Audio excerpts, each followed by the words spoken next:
예배 자리에 오신 여러분들을 환영하고 축복합니다. 이 시간 가운데 우리의 죄를 고백하는 시간을 갖기를 원합니다. 함께 기도하시겠습니다.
사도신경 고백드리겠습니다. 나는 전능하신 아버지 하나님 천지의 창조주를 믿습니다. 나는 그의 유일하신 아들 우리 주 예수 그리스도를 믿습니다. 그는 성령으로 잉태되어 동정녀 마리아에게서 나시고 본디오 빌라도에게 고난을 받아 십자가에 못 죽으시고 장사된 지 4일 만에 죽은 자 가운데서 살아나셨으며 하늘을 오르시어 아버지 하나님 우편에 앉으시다가 거기로부터 살아있는 자와 죽은 자를 심판한 것입니다. 나는 성령을 믿는다. 거룩한 부흥 교회와 성도의 교제와 죄를 용서받는 자와 영생을 믿습니다. 아멘.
만날 때 주님 나에게 참 자유 주시네. 내 진리 속에 거하며 나의 손을 높이 들고 언제나 주님의 사랑을 노래하리. 주의 사랑 노래하리라. 영원토록 노래하리라. 주의 사랑 노래하리라. 영원토록 노래하리라. 주의 사랑 노래하리라. 영원토록 노래하리라. 주의 사랑 노래하리라. 영원토록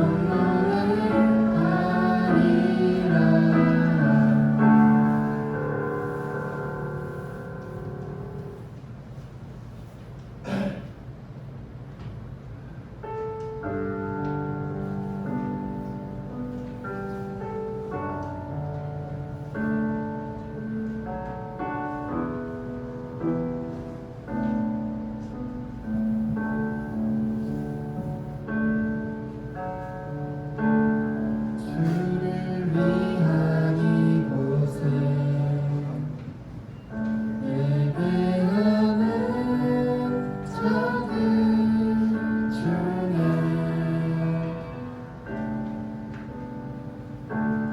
그가 참는이 없어 주님께서 슬퍼하시네.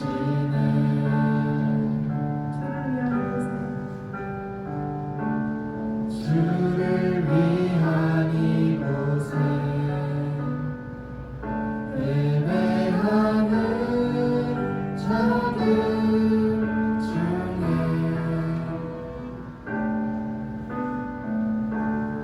그가 찾는 이 없어 주님께서 슬퍼하시네.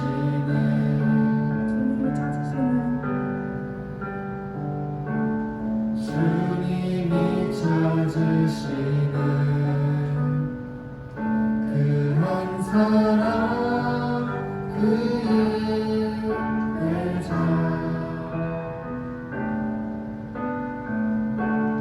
내가 그 사람 되게 간절히 주께 예배하네. 주 은혜로 이곳에 서 있는 주인자에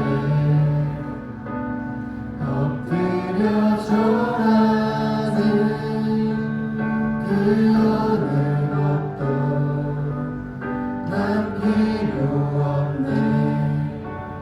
주님만 경배해. 주 은혜로 이곳에 서 있는 주인자에 엎드려 절하는 그 어느 것도 난 필요 없네. 주님만 경배해. 주를 위한 이곳에 예배하는 자들 중에 그가 찾는 이 없어 주님께서 슬퍼하시네.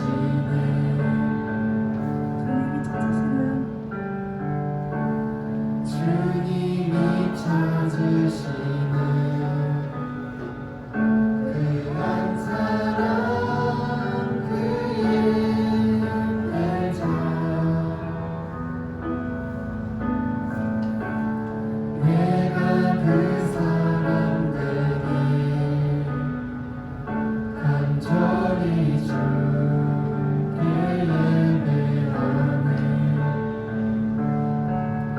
주 은혜로 이곳에 서 있는 주인들의 엎드려 절하는 그 어느 것도 난 필요 없네 주님만 경배해 주 은혜로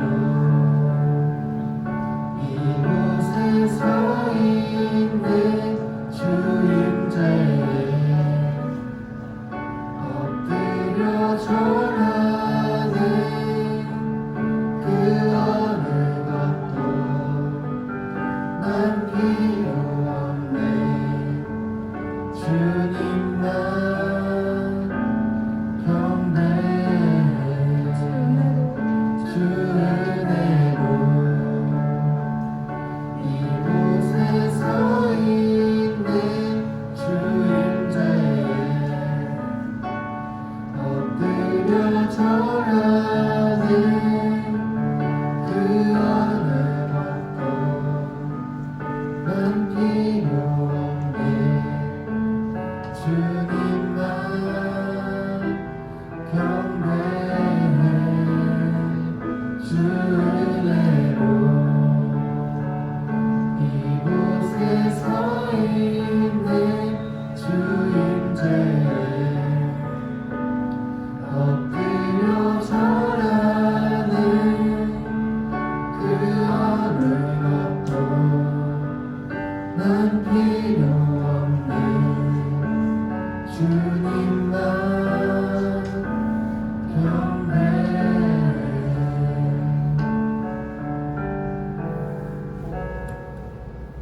함께 기도드리시겠습니다.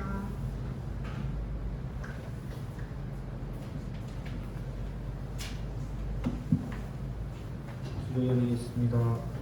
하나님 아버지, 코로나가 심해지는 가운데 수능을 무사히 마치게 해주셔서 감사합니다. 코로나로 예배에 가지 못해 하나님과 멀어진 것을 회개합니다. 이번 말씀을 통하여서 하나님과 다시 가까워질 수 있도록 해주세요. 내림절기가 찾아오실 주님을 즐거운 마음으로 기다립니다. 아멘.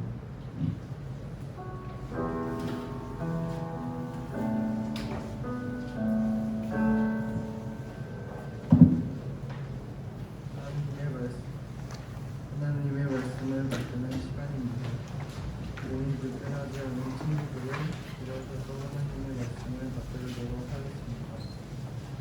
이 시간 우리에게 주신 하나님의 말씀은 마태복음 11장 2절에서 6절 말씀입니다. 다 찾으신 줄로 알고 제가 공독해 드리겠습니다. 하나님의 음성으로 들으시기 바랍니다. 요한이 옥에서 그리스도께 서 하신 일을 듣고 제자들을 보내어 예수께 여짜오되 오실 그이가 당신 오니이까 우리가 다른 일을 기다리오리이까 예수께서 대답하여 이르시되 너희가 가서 듣고 보는 것을 요한에게 알리되 맹인이 보며 못 걷는 사람이 걸으며 나병 자가 깨끗함을 받으며 못 듣는 자가 들으며 죽은 자가 살아나며 가난한 자에게 복음이 전파된다 하라. 누구든지 나로 말미암아 실족하지 아니하는 자는 복이 있도다 하시리라. 아멘.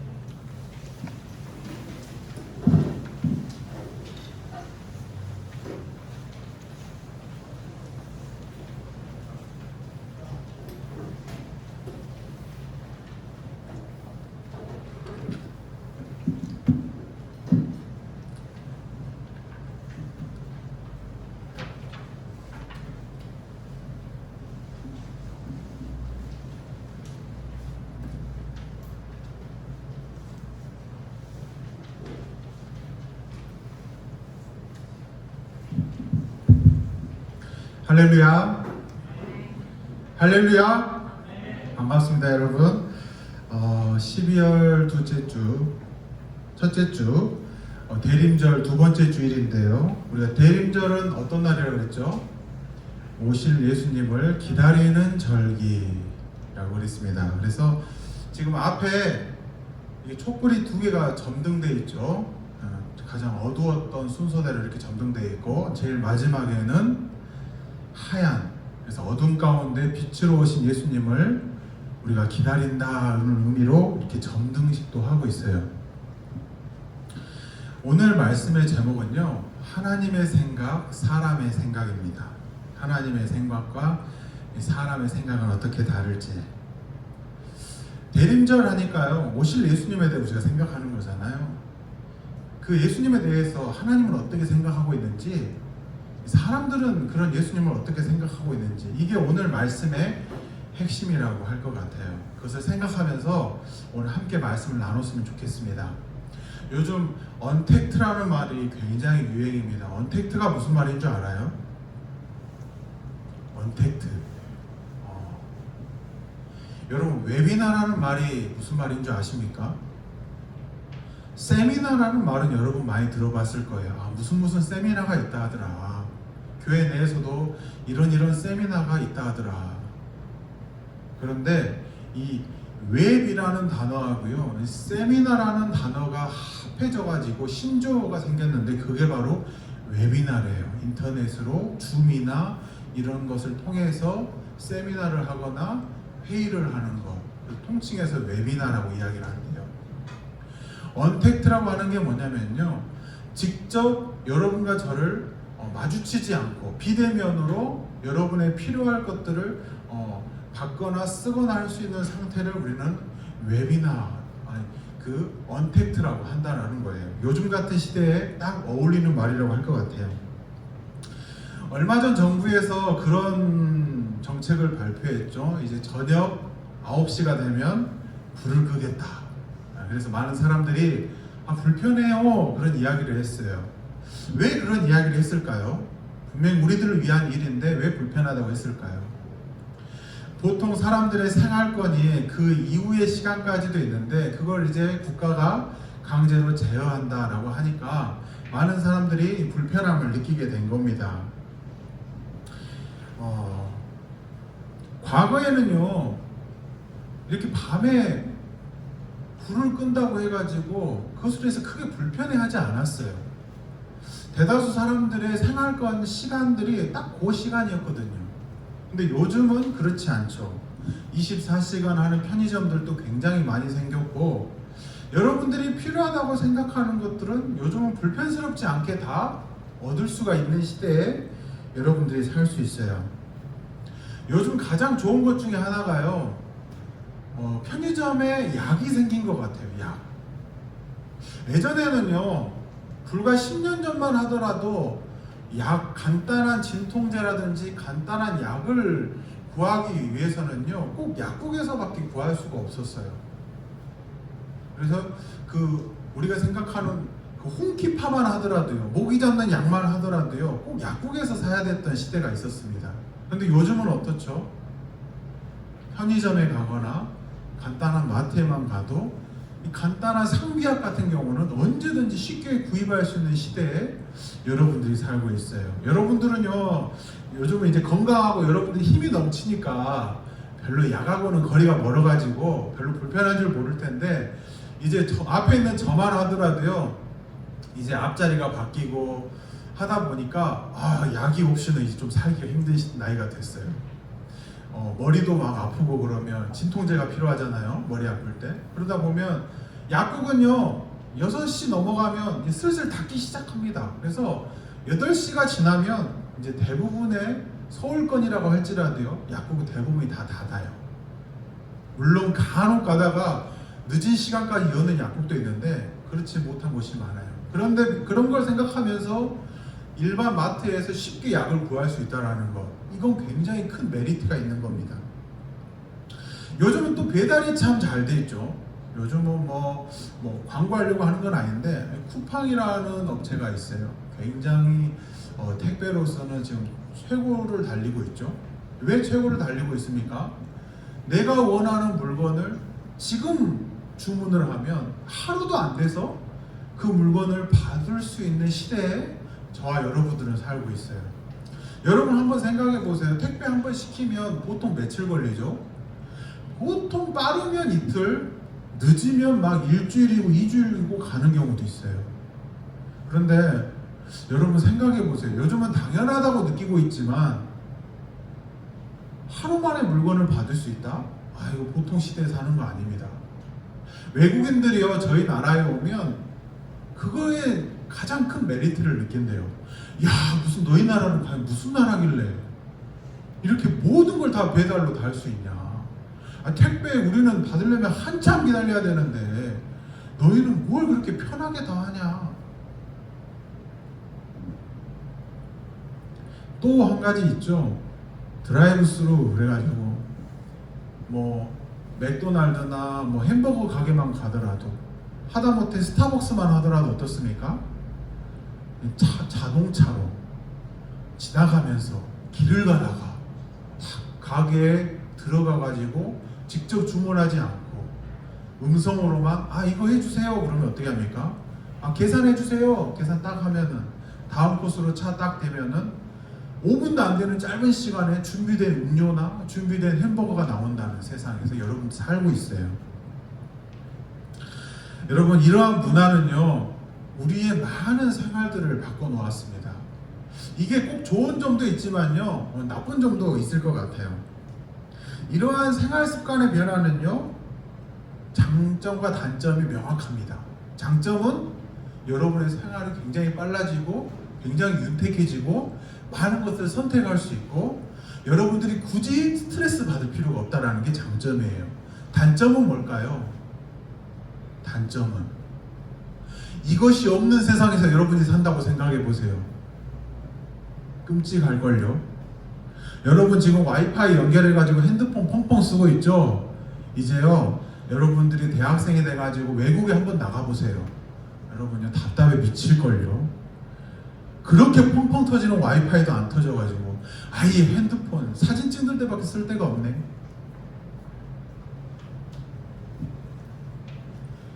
그렇게 여러분들이 편하게 다닐 수 있는 화장실 외국에 가면요 돈 주고 들어가야 돼요.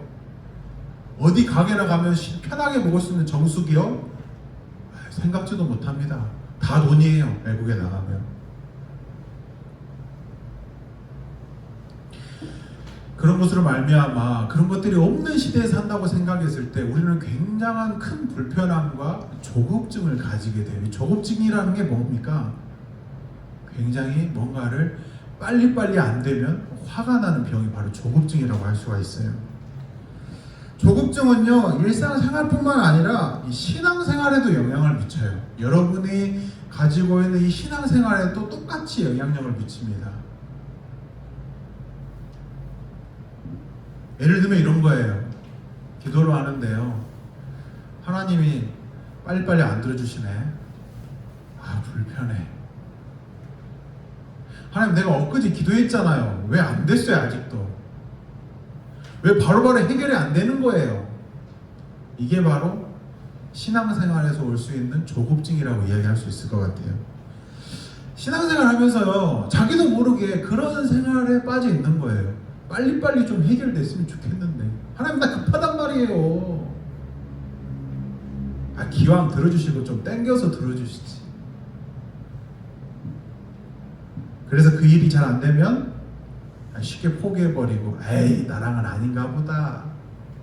에이 이 기도는 하나님이 안 들어주시려나 보다. 이렇게 생각해버린다는 거죠. 오늘 말씀도요 비슷한 맥락에서 이해할 수가 있어요. 오늘 말씀에 누가 등장하냐면요 세례 요한이 등장합니다. 이 세례 요한이요 예수님께 질문을 해요. 어떤 질문을 하냐면 오실 메시아가 당신이 맞습니까? 아니면 내가 다른 사람을 기다려야 합니까? 이걸 세례 요한이 말을 했어요. 여기서 우리는요 하나님의 생각과 사람의 생각이 어떻게 다른지 이 시간 함께 말씀을 나눠보고자 합니다. 첫 번째로요 세례 요한은 예수님을 의심했어요. 이게 중요한 첫 번째인데요 세례 요한이 예수님을 의심했다는 거예요. 여러분 생각해 보세요. 세례 요한은 어떤 사람이죠? 세례 요한은요 예수님이라는 분을 처음 많은 사람들에게 소개했던 분이에요. 나는 물로 너희에게 세례를 베풀지만 내 뒤에 오시는 분은 물과 성령으로 불로 너희에게 세례를 주실 분이다. 나는 그분의 신발끈도 묶지 못할 아주 비천한 사람에 불과하다. 내 뒤에 오시는 분은 너희를 구원하실 메시아다. 이러면서 예수님에 대해서 소개를 했던 사람이 이 세례 요한입니다. 그런데 그런 세례 요한이 예수님을 의심했다라니까요. 이게 말이 됩니까? 우리는 성경을 볼 때요, 이 세례 요한만 그런 게 아니라요, 성경을 보면요, 대다수의 사람들이 사실은 예수님을 의심해요. 예수님의 제자였던 베드로도요, 예수님을 의심했고, 아브라함도 하나님을 의심했어요. 다윗은 안 그랬을까요? 다윗도 의심했죠. 욥은 어때요? 욥도 하나님을 의심했잖아요. 성경에 나오는 믿음의 사람이라고 하는 사람들은요, 다들 이런 경험을 가지고 있어요. 그러면 성경을 보면서 느꼈던 생각은 뭐였냐면, 이 사람들도 대단한 사람인 줄 알았는데 나하고 똑같은 인간이었구나. 이 사람들도 참 똑같은 사람이었구나. 그래서 성경이 사실이라는 걸 알았어요. 막 이 사람에 대해서 미워하고 이 사람에 대해서 막 거짓으로 꾸미고 포장했다라면 저도 성경 자체를 의심했을 거예요. 그런데 그 사람의 연약한 부분까지, 그 사람의 약하고 그 저질스러운 부분까지도 성경은요 다 기록하고 있어요. 예를 들면 이런 거죠. 다윗이요 굉장히 훌륭한 나무로 알고 있지만 다윗이 간통죄를 범하고 사람을 죽이고 이런 범죄들까지도 속속들이 성경에는 다 기록되어 있었다라는 거예요. 이걸 보면서 드는 생각은 뭘까요? 성경은 살아있는 말씀이고 성경은 우리하고 똑같은 사람들이 걸었던 그 길을 우리에게 이야기해주고 있다는 거예요. 그런 면에서 봤을 때 세례 요한뿐만 아니라 성경에 나오는 모든 믿음의 사람도 지금 저와 여러분만큼 똑같은 고민들을 했다라는 거예요. 그런데 이 사람들의 생활 습관을 보면 왜 하나님을 의심했을까요? 삶이 힘들었기 때문에 그래요. 삶이 팍팍했기 때문에 그래요. 수많은 어려운 상황 가운데 있었을 때 하나님께 도우심을 구했지만 그 도우심을 응답으로 받지 못했던 그 순간에 믿음의 사람들도 똑같이 이런 의문을 가졌다는 거예요. 고난의 상황이 계속해서 지속되고 하나님께 기도했음에도 불구하고 상황이 나아지지 않았을 때 모든 사람들은 다 하나님을 향해서 의심할 수 있다라는 겁니다. 의심만 하는 게 아니죠. 실족하게 돼요. 하나님에 대한 믿음을 저버리거나 버리거나 하나님을 떠난 사람들이 생기기도 합니다. 오늘 본문에 나오는 세례 요한도 마찬가지였어요. 그가 성령에 충만했을 때는 예수님에 대해서 당당하게 선포를 했어요. 요단강에서 세례를 주면서 얼마나 자신감 넘쳤습니까?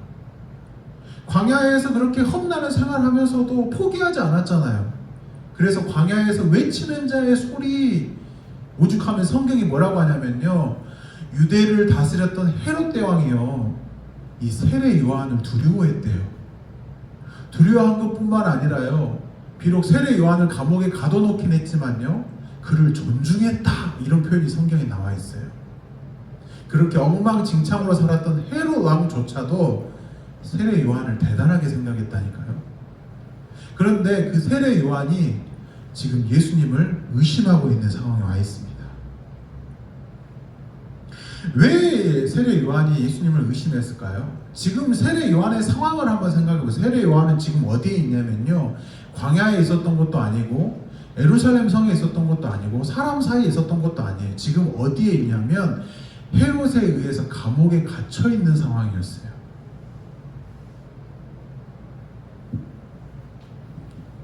그래서 제자들을 통해서 예수님께 묻게 합니다. 오실 분이 당신이 맞습니까? 메시아가 정말 당신이 맞습니까?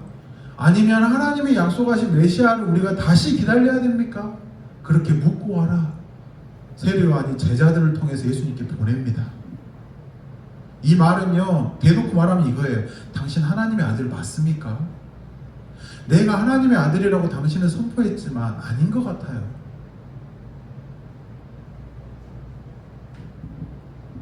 세례 요한의 마음을 좀 알겠죠. 세례 요한이 어떤 심정이었을까? 어떻게 얼만큼 힘들었으면 이런 말을 내뱉었을까? 세례 요한이 왜 이런 말을 했냐면요, 세례 요한이 가지는 생각, 일종의 사람의 생각과 하나님의 생각이 달랐기 때문입니다. 세례 요한은 예수님에 대해서 이렇게 생각했어요. 예수님께서 메시아라는 존재가 이 땅 가운데 오시면 이스라엘 전체가 바뀔 거라고 생각했어요. 부정부패한 모든 정권, 이 헤롯 대왕, 이 말도 안 되는 이방인이 지금 이스라엘 다스리고 있는 이 말도 안 되는 상황, 로마인들로 하여금 식민지로 살고 있는 이스라엘 전체, 부정부패, 오늘날에만 친일파가 있을 것 같죠. 친미파가 있을 것 같죠. 그때 당시도 똑같이 있었어요. 왜 세리와 이런 사람들 욕먹은 줄 아세요? 로마를 대신해서 세금을 걷었기 때문에 욕을 먹은 거예요. 그런 모든 상황들이 바뀔 것이라고 생각했어요. 예수님이 오시면 모든 사람들, 가난에 굶주리는 모든 사람들이 배불리 먹고요, 정말 나라가 힘이 생겨가지고 독립을 쟁취하고 강대한 다윗이 다스렸던 나라만큼 부강해질 거라고 생각했어요. 이게 바로 세례 요한이 가진 생각입니다. 성경이 이렇게 돼 있거든요. 메시아가 오면 나무 앞에 도끼가 놓여 있으니 좋은 열매를 맺지 않으면 나무마다 찍혀서 불에 던져질 것이다. 이게 세례 요한이 선포했던 메시지거든요. 회개하라, 천국이 가까이 왔다. 이게 바로 세례 요한이 선포한 말씀이에요. 너희들 그딴 식으로 살지 마라. 지금 확 바뀌어야 돼. 예수님이 오셨어. 그런데 세례 요한이 감옥에 들어갔는데 상황이 어떻게 됐죠? 그렇게 바뀌었습니까? 안 바뀌어. 내가 생각했던 거하고 안 맞네. 이거 예수님 메시아 맞는 거 맞아? 감옥에 갇혀가지고 제자들을 통해서 세상의 소식을 들었는데 아무래도 자기가 가진 생각과 너무 달랐거든요. 세례 요한은요, 절망에 빠져요. 부정부패한 모든 것들은 지금도 여전하고, 믿음이 팍팍팍 자라야 될 사람들은 여전히 제자리 걸음이고, 이스라엘은 로마의 식민지로 여전히 있고, 이스라엘은 도무지 바뀔 기회가 없을 것처럼 보여져요. 세례 요한이요, 큰 상심에 빠졌다가 되어 있어요. 예수님, 정말로 당신이 하나님의 아들이 맞습니까? 아니면 오실 분을 다시 기다려야 됩니까? 자기도 모르게 세례 요한도 조급증이 생긴 거예요. 조급증. 그래서 자신을 따랐던 제자들에게 대신해서 묻도록 한 겁니다. 당신이 정말 하나님의 아들이 맞습니까? 여러분, 세례 요한은요, 단순히 세례 요한의 고민이 아닙니다. 이 세례 요한의 모습을 통해서요, 나를 볼 수가 있어요. 저뿐만 아니라 여러분들도 마찬가지예요. 세례 요한의 모습을 통해서요, 나 자신을 볼 수 있어야 됩니다. 나도 세례 요한처럼 예수님을 생각하고 있지는 않았는가? 나도 예수님을 생각하면서 내가 하나님의 뜻을 생각하면서 하나님의 뜻이 아닌 내 생각과 내 고집과 내 뜻대로 신앙생활을 하고 살지는 않았을까? 세례 요한의 모습이요, 세례 요한의 모습만이 아닙니다. 이 세례 요한의 모습이 곧 나와 여러분들의 모습이에요.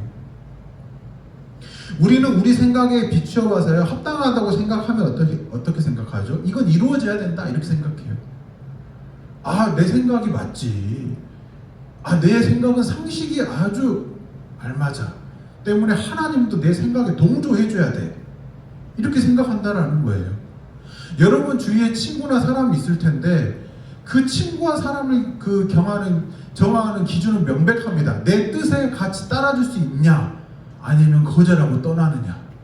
내 뜻과 합당하면 친구가 될 수 있고, 내 뜻과 합당하지 않고 좀 반대되기만 하면 어떻게 되죠? 넌 내 친구 아니야. 단순하죠. 신앙생활도 마찬가지죠. 내가 원했던 생각, 내가 가지고 있던 기준들이 내 뜻에 맞지 않으면 아무리 하나님이라 해도 필요 없게 되는 거예요.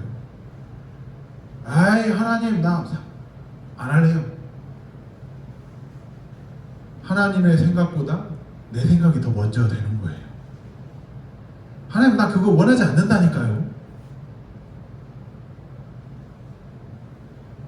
차라리 하나님이 내 뜻에 동조해 주세요. 하나님이 좀 나한테 맞춰주세요. 여러분, 이게요 우리가 가지고 있는 신앙생활이라는 거예요. 요즘처럼 어려운 시기에는요 더 그런 것 같아요. 더 너무나도 조급해져가지고 더 빨리 뭔가를 얻기를 원하고, 그렇지 않으면 아이, 하나님 다 필요 없다 그러고. 여러분, 하나님은요 우리의 생각과 달라요. 오늘 말씀의 제목 여러분의 뇌에 박혀야 돼요. 하나님의 생각과요 사람의 생각은 전적으로 달라요. 어떻게 다릅니까? 하나님의 생각은요 우리의 생각을 뛰어넘어요. 때문에 우리는 비록 조급하고 생각이 얕아가지고 지금 내 눈앞밖에 보지 못한다면, 하나님은 어떻습니까? 내가 보지 못하는 부분도 다 보고 계신다라는 거예요. 그래서 우리는 하나님을 향할 때 전지전능하신 하나님이다 이런 표현을 써요. 앞전자 알지, 앞을 미리 아시는 하나님이, 전능하신 분이 나를 인도하신다 이 말입니다. 때문에 우리는 우리의 생각으로만, 우리의 신앙으로만 하나님을 구하는 것이 아니라 믿음으로 인내하며 하나님의 뜻을 구해야 한다. 이게 오늘 말씀의 첫 번째 핵심이에요. 두 번째는 뭐냐면, 예수님은요 자신의 존재에 대해서 이렇게 대답하셨어요. 예수님은 세례 요한의 그런 물음에요 자신이 메시아인지 아닌지에 대해서 예 아니오로 대답하지 않았어요. 그렇잖아요. 당신 메시아 맞아요? 물어보면 맞아, 아니야 이렇게 대답하면 되는데, 예수님은 그렇게 대답하지 않았다라는 거예요. 이 대답 보면 솔직히 조금 요즘 시대의 사람들이 볼 때는 약간 꼰대 같아요. 답답해요. 동무서답하는 것 같아요. 스무고개 하는 것 같아. 그냥 쉽게 빨리빨리 말해주지. 어쩌면 우리뿐만 아니라 그 당시에 그 말을 듣는 사람들도요 예수님의 말에 똑같이 생각했을 것 같아요. 예수님은 뭐라고 대답하셨죠? 소경이 보며 안진뱅이가 걸으며 문둥이가 깨끗함을 받으며 귀머거리가 들리며 죽은 자가 살아나며 가난한 자에게 복음이 전파된다 하여라. 이게 뭐냐면요 예수님이 지금 직접 하고 계신 사역이에요. 예수님 놀고 있는 거 아니잖아요. 예수님 지금 일하고 있는데, 예수님 지금 어떤 일을 하고 있어요? 방금 하고 있는 말을 하고 있는 거예요. 근데 이 말씀이요, 이 말이요 구약에서 약속한 메시아가 하실 일을 말하는 거예요. 구약에는요 하나님의 아들 메시아는 이렇게 할 거야 라고 적혀 있거든요. 예수님은 자기 입으로요 내가 하나님의 아들이야 이렇게 직접 이야기하지 않았어요. 성경이 말씀하는 대로, 구약 성경이 약속한 대로 하나님의 아들이 하실 일에 대해서 지금 말씀하고 있는 거예요. 이러한 대답은요 당시 그 말을 듣고 있는 수많은 사람들이 실망하게 만들었어요. 세례 요한의 제자들뿐만 아니라 예수님의 제자들도 이 말을 듣고 예수님을 배신하려는 생각을 가져요. 그래서 배신했던 사람이 가룟 유다고요. 예수님을요 제자들이 막 선한 마음에서 따랐다고 생각하는데, 여러분 절대 그렇지 않습니다. 예수님의 제자들 중에요 예수님의 오른팔과 왼팔이 되려고 했던 사람들 이야기 아시죠? 왜 그런 이야기 했냐면요 예수님이 나라의 크게 왕권을 잡으면 자기네들이 뭔가 힘 있는 그런 감투를 쓰고 싶어 했어요. 그래서 예수님을 향해서 그러잖아요. 예수님 저를 제일 많이 사랑하시죠? 아니야, 너보다 나를 더 많이 사랑해. 제자들끼리 그런 싸움을 했다니까요. 예수님의 사역을 알았더라면 그렇게 싸울 필요가 없겠죠. 근데 예수님이 이스라엘의 왕이 될 거라고 생각하니까 이 사람들이, 제자들이 예수님을 따르면서도 다른 생각을 하게 된 거예요. 한 자리 뭔가 해보려고. 근데 예수님이 이렇게 말해버리니까 어떻게 됩니까? 제자들이 실망을 해버리는 거예요. 특별히 가룟 유다는요, 이때부터 예수님을 배신하려는 생각을 가지게 돼요. 아, 내가 힘들게 애써서 예수님 따랐더니 별거 없구나. 예수님을 따랐던 이유는요, 정치적인 메시아를 원했어요. 힘 있는 메시아를 원했어요. 세상을 바꾸고 개혁시킬 메시아를 원했습니다. 그냥 싹 다 리셋시키고 뭔가 새로운 환경에서 진짜 뭔가 이루어질 것 같은 상황을 원했어요. 근데 예수님은 그걸 원하시지 않았죠. 예수님은요, 조급함을 가진 세례 요한을 지금 책망하고 있는 거예요. 너 그렇게 생각하면 안 돼. 나는 그러려고 온 게 아니야. 여러분들도 혹시 세례 요한처럼 예수님을 생각하고 있지는 않습니까? 저 부끄럽게도요, 앞에 있는 저 역시도요, 예수님을 믿으면 뭔가 막 바뀔 거라고 생각했어요. 예수님을 믿으면 교회가 막 좋아지고요, 뭔가 상황이 막 바뀌고요, 그럴 줄 알았어요. 근데 그게 아니더라고요.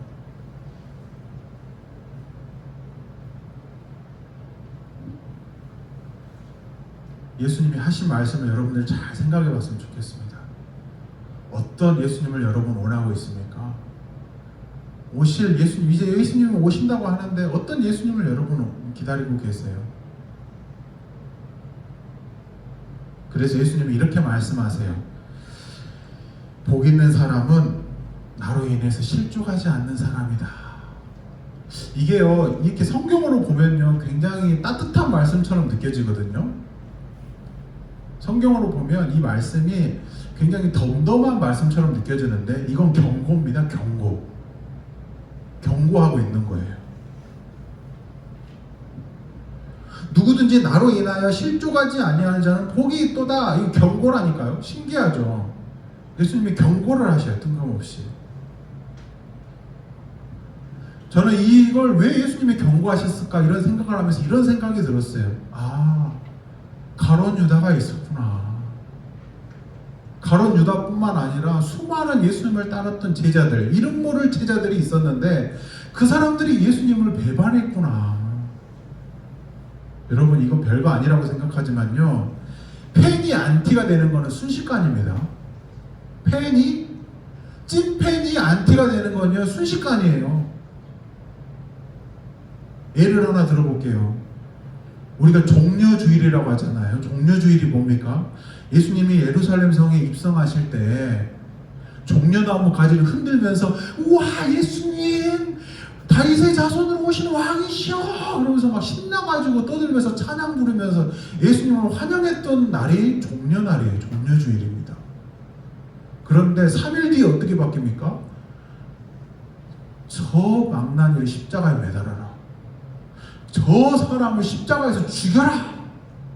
야, 예수님을 향해서 그렇게 찬양하고 했던 부르짖던 사람들이 3일 뒤에요, 얼굴색은 안 바뀌고 확 바뀌어가지고 예수님 죽여라 했던 사람들이 되는 거예요. 왜 그랬어요? 내가 생각했던 메시아가 아니었기 때문에. 내가 생각했던 예수님이 아니어서 그랬어요.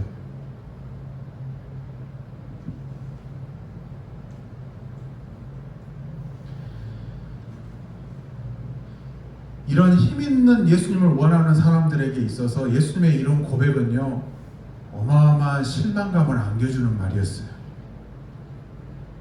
그들은 이런 대답을 원했을 거예요. 나는 하나님의 아들이야. 내가 너희를 다 구원할 수 있어. 이 나라를 바꿔줄 수 있어. 너희에게 정말 부귀와 명예와 권력을 다 줄 수 있어. 배고프지 않게 해줄게. 나 500여 기적 일으켰던 사람이야.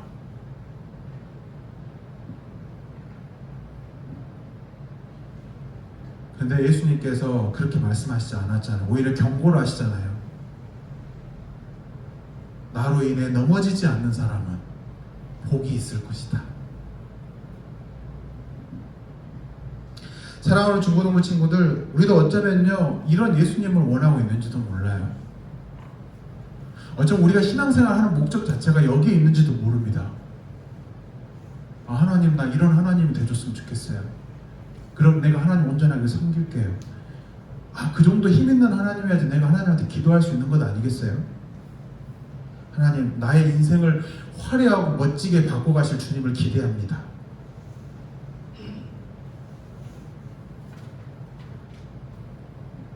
여러분,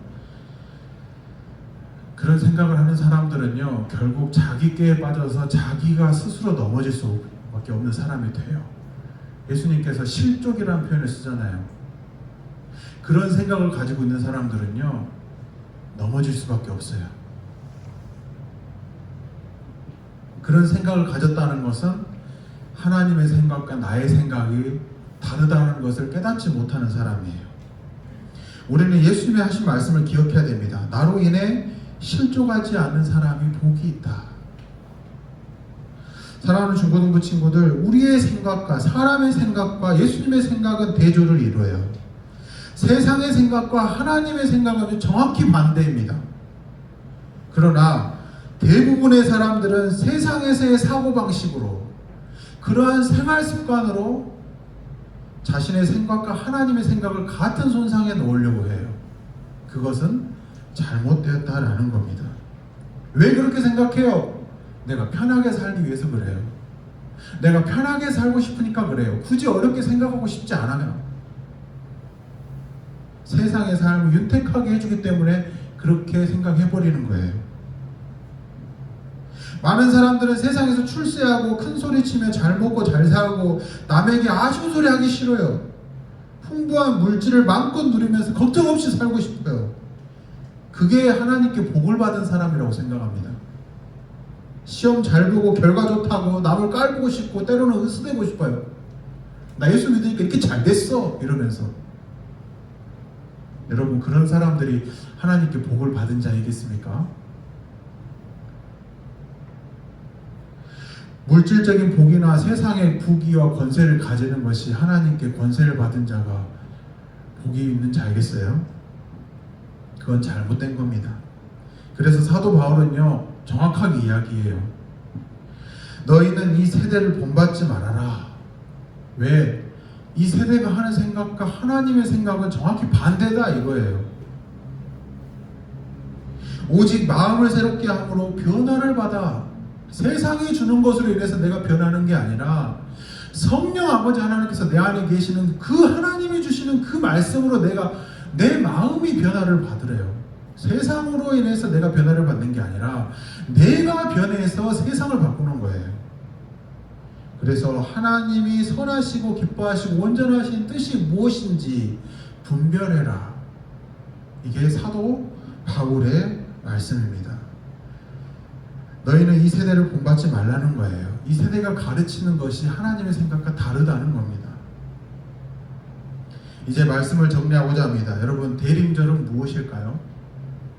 예수님을 기다리는 절기예요. 어떤 예수님을 기다리고 계십니까? 어떤 하나님을 기대하고 계세요? 오시는 메시아가 누군지 여러분 어떻게 생각하고 있습니까? 하나님이 이렇게 말씀하세요. 이는 하늘이 땅보다 높은 같이 내 길은 너희의 길보다 높다. 내 생각은 너희의 생각보다 높다. 사람은 생각은요 한계가 있어요. 그러나 하나님의 생각은 그 한계가 정해져 있지 않다라는 거예요. 이는 하늘이 땅보다 높은 같이 내 길은 너희의 길보다 높다. 내 생각은 너희의 생각보다 더 깊다라는 거예요. 하나님이 하신 말씀입니다. 사랑하는 친구들, 우리의 생각과 하나님의 생각이 다른 것처럼 그래서 그런 것으로 인해서 여러분 실망하거나 포기하지 마세요. 좌절하지 마세요. 예수님이 하신 말씀처럼 예수님으로 인해 넘어지지 않는 사람들은요 복이 있어요. 반대로 유다처럼 배신하지 않는 사람에게는 복이 있어요. 하나님 약속하고 계세요. 하나님의 생각은요 여러분의 생각보다 깊어요. 앞에 있는 저보다 깊어요. 하나님은 우리가 생각하지 못했던 크고 놀라우신 일들로 여러분들의 인생을 바꿔 나가실 겁니다. 그러니 여러분 실망하지 마세요. 포기하지 마세요. 여러분이 하고 있는 도전을 멈추지 마세요.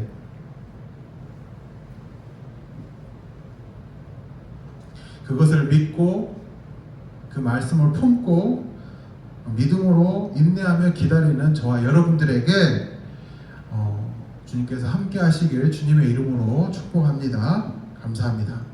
헌금하는 시간 갖겠습니다.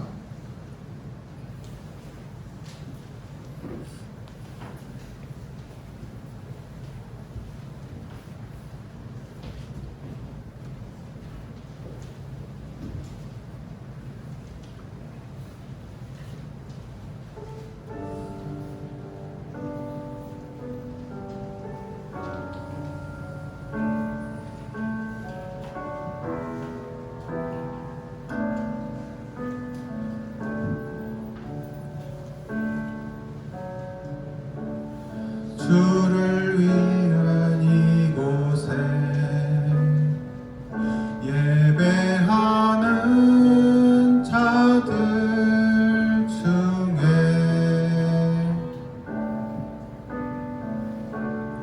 그가 찾는 이 없어 주님께서 슬퍼하시네.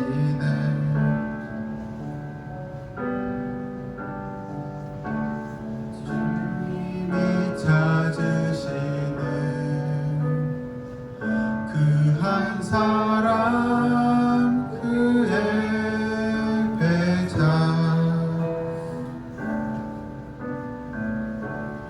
내가 그 사람 되길 간절히 주 예배하네.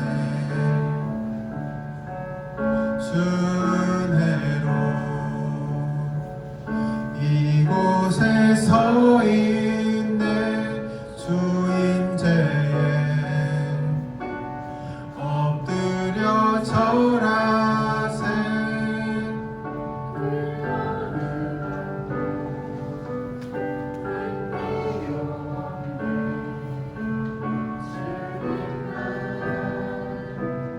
경배해 주 은혜로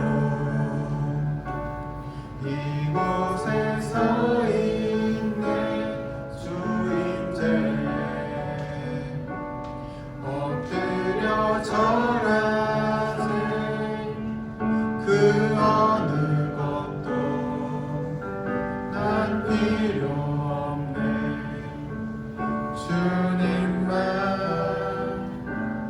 경배해. 기도하겠습니다. 사랑과 은혜가 풍성하신 하나님 감사합니다. 오늘 말씀을 통해서 부족한 저희들이 새로이 깨닫게 해주심에 감사를 드립니다. 대림절 두 번째 주일을 보내고 있습니다. 어둠이 빛으로 밝아지는 것을 기다리는 절기입니다. 나의 생각은 어떤 생각으로 어두워져 있었습니까? 예수님의 빛 대신보다는 나의 욕심과 나의 잘못된 생각으로 깜깜한 삶을 살고 있었음을 이 시간 고백합니다. 빛으로 오신 주님을 우리 마음에 온전하게 품고 살아갈 수 있는 저희 모두가 되게 하여 주옵소서. 하나님, 특별히 고3 친구들을 기억해 주시기를 원합니다. 하나님, 그 친구들을 격려해 주시기를 원합니다. 그동안 참으로 고생 많았습니다.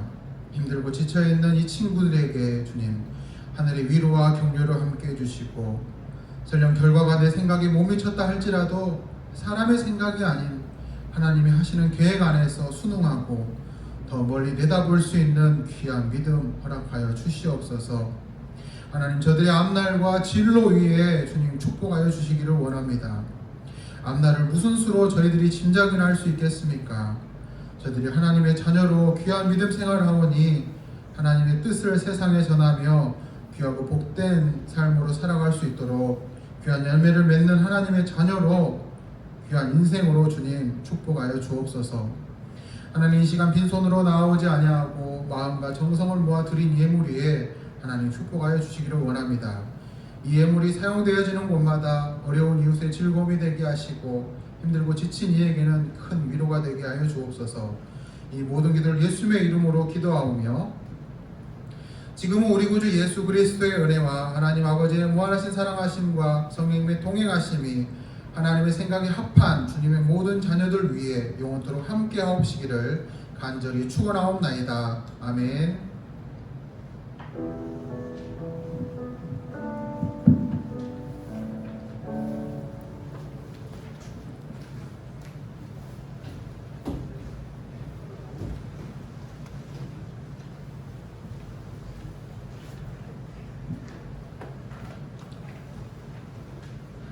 네, 광고 전해드리겠습니다. 오늘도 대림절 두 번째 주일에 예배에 참석해주신 청소년부 친구들과 선생님들에게 진심으로 사랑하고 환영합니다. 네, 첫 번째 광고는요. 저번 주간에 수능이 있었죠. 그래서 고3 친구들이 정말 오랫동안 고생해서 준비한 시험을 치르게 됐는데 먼저 다들 수고했다는 말을 전해주고 싶고요. 저희 청소년부에서도 그 고3 친구들 수고했다는 것을 격려해주기 위해서 저희가 작은 어떤 선물을 준비했는데 이게 선물이 다른 건 아니고 이제 앞으로 조금씩 쉬면서 많이 좀 이용할 수 있게끔 저희가 뭐 영화나 드라마 이런 거를 무제한으로 이렇게 시청할 수 있는 그런 이용권을 저희가 주기로 했어요. 그래서 그거는 이제 따로 고3 친구들에게 전해줄 예정이고요. 그리고 아직 입시가 다 마무리된 건 아니기 때문에 그 고3 친구들 끝까지 잘 입시 마무리할 수 있도록 다들 격려해 주시고 기도해 주셨으면 좋겠습니다. 네, 두 번째 광고는요. 저희가 그 다니엘 기도회 진행했었잖아요. 그래서 이제 참석을 계속한 친구들에 대해서 시상을 할 예정인데 저희 예빈이가 끝까지 다 참석한 거죠? 네, 잠깐 나와주시면은 선물로 시상하도록 하겠습니다. 네, 그래서 21일 중에 21일 다 참석했다고 해요. 그래서 저희가 상품권을 전달하고 하도록 하겠습니다. 네, 수고했다고 박수 한번 주세요. 감사합니다. 네, 그리고 세 번째 광고는요. 저희 저번 주에도 광고를 했었는데 성탄절 가족 찬양 페스티벌이 있습니다. 그래서 12월 20일까지 이제 휴대폰 카메라로 5분 이내의 영상을 뭐 캐롤이나 CCM, 찬송가, 뭐 성탄에 관련된 것들로 촬영을 해주셔서 그리고 사진 3장과 함께 보내주시면 이 참가한 모든 분들에게 선물이 있다고 해요. 그리고 선물이 되게 크다고 하는데 저희가 이제 꼭 가족끼리 참석하기 좀 그렇다 하는 친구들은 친구들끼리 같이 참석해서 보내줘도 된다고 하니까 친구들이 한번 관심을 가지고 여기에 참여해 주셨으면 좋겠습니다. 네, 그리고 저희 마지막 광고는요. 저희 여기 다용도실이 이제 테이블도 세팅이 되고 좀 이용할 수 있게끔 다 꾸며졌어요. 그리고 이제 여기가 보일러가 아주 따뜻하게 들어오니까 혹시 뭐 친구들이랑 잠깐 뭐 놀고 교제할 장소가 필요한 친구들은 여기서 이용해 주시면 되고 꼭 사용 후에는 정리와 그리고 보일러 이런 것들 잘 꺼주시고 주시면 됩니다. 네, 이상으로 광고는 다른 광고는 없고요. 네, 이번 주도 세일 모임은 없이 다음 주 예배에 또 뵙도록 하겠습니다. 다음 주에 봬요.